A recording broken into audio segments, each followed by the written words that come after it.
What's up gamers, DreamcastGuy here reviewing today A Way Out. There's a topic that's discussed a lot lately when it comes to modern gaming, and it's the idea of co-op. How multiplayer should be handled in any sort of game. This one does stuff in a really unique way, but in a style that I think works well for at least its storytelling. The general setup here is the fact that there's two guys that are stuck in jail, and at this point they're tired of serving out their sentence. They want to escape, but doing so is going to be a little bit too tough for one man alone. That means that even though they are such different people, they need to work together in order to make it to freedom. You'll notice that everything I'm showing you here is split screen. In fact, this entire game is forced split screen. You cannot turn it to any other thing. Even if you're playing with somebody online who's a million miles away, you have to watch the entire game split screen.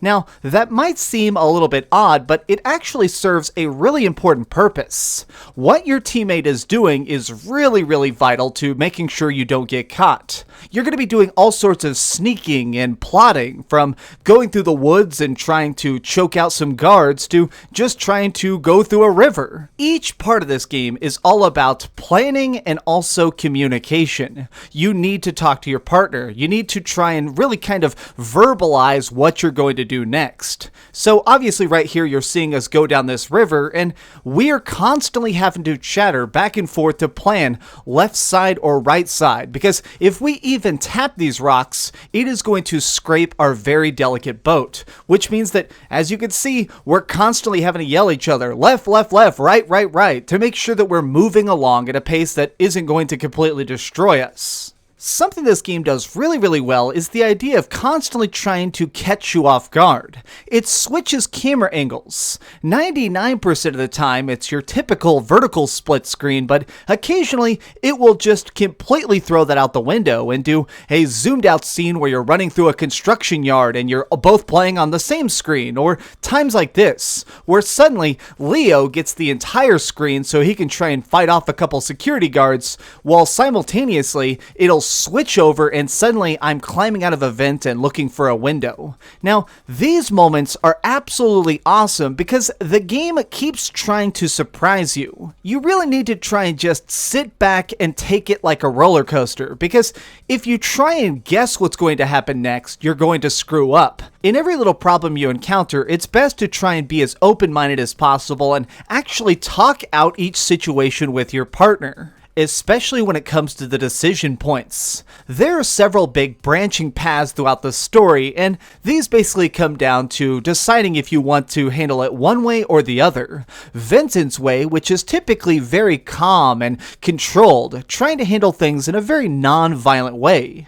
Or Leo's. He's the guy who really loves to smash and grab. Since previously he was a thief, he likes to try and handle things as quickly and painfully as possible. In a lot of different situations, you end up actually arguing with who you're playing with to try and determine the correct path.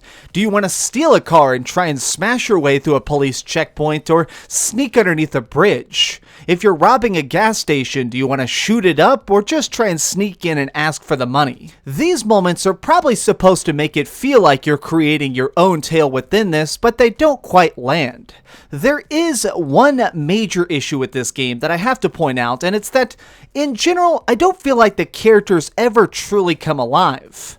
Me and my friend, when we were playing through this, absolutely loved the adventure we were going on, but it's because we were making our own story within it. It didn't really matter what these people were doing or their own internal struggles, because they were very hollow. Deep down, I realized that these guys are trying to get back to their families and clean up their lives, but I don't really care about that. And I think that really stems from the fact that the game itself doesn't really seem to care. All the time, you can kind of just chill out and do really silly mini-games. Almost every single checkpoint in the entire game has something that you can do just for fun, whether it be throwing horseshoes, playing darts, or like we did here. We snuck into these people's house to try and steal some clothes and try and make it not look like we're freaking prisoners, and while we were there, we were supposed to be really quiet and be really careful. Well, until we started just playing the piano and the banjo and watching TV and going through their fridge. Because at the end of the day, it doesn't really matter. This game is almost like an interactive movie with us as the main character. We get to go along on this road trip, shooting at cop cars and swerving off roads, but none of it really matters. Vincent and Leo are very paper-thin characters who never really get fleshed out, but I almost feel like that is accidentally a benefit.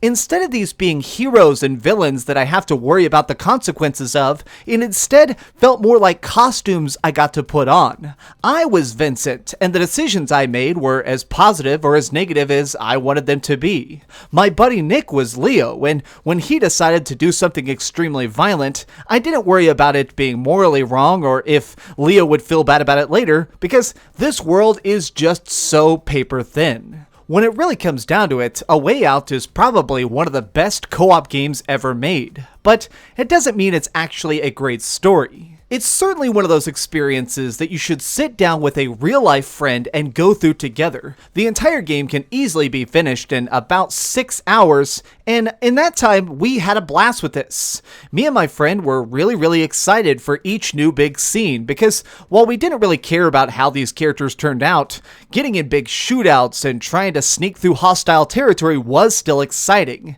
It didn't matter if these guys actually got away or if they learned a lesson, because we ourselves were grinning from ear to ear from start to finish. Okay, so we've heard some good and some bad, but let's over to the ratings board and put a big number on it. I am giving A Way Out a 9 out of 10. At the very end here, I do want to say a special note and say that this game is something that I feel like needed to be made. So many projects I see nowadays feel like they have tacked on multiplayer or just really sloppy execution, and I never got that. In this game, every single piece of it felt well constructed. When I'm walking around a trailer park and catching a husband cheating, it genuinely felt like something I was a part of, and not necessarily my characters. We were laughing in this game, we were yelling at this game, we were going crazy in this game. And if you have a friend that you play stuff with, you need to pick up this game. Thanks so much for watching, gamers. This has been DreamcastGuy with another review. If you enjoyed this video, please give it a like, share with your friends, and subscribe if you haven't already. But do me the biggest favor of all and keep dreaming.